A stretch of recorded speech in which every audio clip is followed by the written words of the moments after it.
माणसांचा तर वासच नाहीये. अरे माणसांचा वास आला पण शिकारी कुत्रे आहोत का? तुम्हाला शिकारी कुत्रा म्हणालाच पाहिजे. इथे माझा जीव जायची वेळ आली आणि तू मला शिकारी कुत्रा म्हणतोस. शिकारी कुत्रा कसला रे? तू ते वास बीस म्हणालस ना म्हणून. अरे वास म्हणजे तो तो वाला वास नाहीये. वास वस्ती हे सर्व सोड रे. मी आता जाम थकलोय. हा माझ्या पोटात कावळे ओरडायला लागले. हा तुझ्या पोटात कावळे ओरडायला लागले.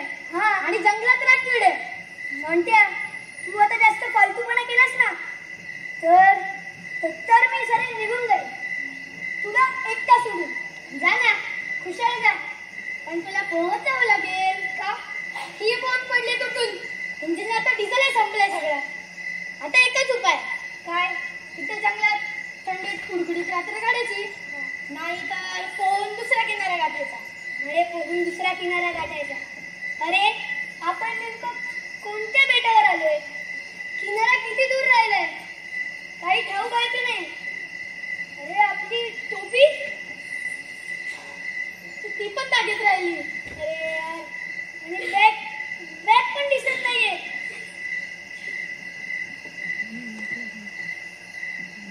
हे सगळं तुझ्यामुळे झालं. कसं काय रे? तू चट्टा मोटरबोट चालवायला निघालास. अरे आपल्या स्काउटचा नाही म्हणत असताना तूच मोटरबोट केली सुरू आणि निघाला सुसाट. अरे मी निघालो रे सुसाट.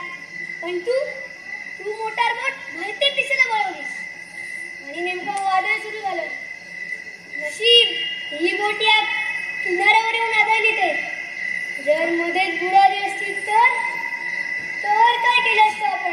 तर काय अशा भयानक निर्मनुष्य बेटावर पडण्यापेक्षा ना बुडालं असतं ना तर ते बरं परवडलं असतं. आणि बुडालं असतं ते परवडलं असतं. काय काय म्हणणं तुझं? ते सर्व सोड रे. मला इथे जाम भूक लागली. खायला काढ काहीतरी. कुठून काढू खायला? का कोणालाच ना आपली बॅग भरली आहे. आता मला का? हे बघ आपण शेवटचा प्रयत्न करून बघू. तू एकदा जोरात उडून बघ. कुणी आवाज ऐकला थोडी. नाहीतर उद्या सकाळी उठून लाकडं भेटू. लाकडांचा धूर पाहून कोणी ना कोणीकडे फिरत गेलंस ना. मोठी कुणीतरी येते. मी एकटा जवळ नाही का? चल काहीतरीच तुला भास झाला असेल. अरे भास नाही तिथे येतोय बघ. आवाज येतोय. हो रे खरंच मी पण आवाज ऐकला. चल आपण कुठे शकून बसू. चल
थोडे एक्सप्रेशन थोडे घाबरणारे पाहिजे होते ना त्यांचे. थोडे अजून थोडे हसणार वाटतं.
वैदुमान सांगतो हा हा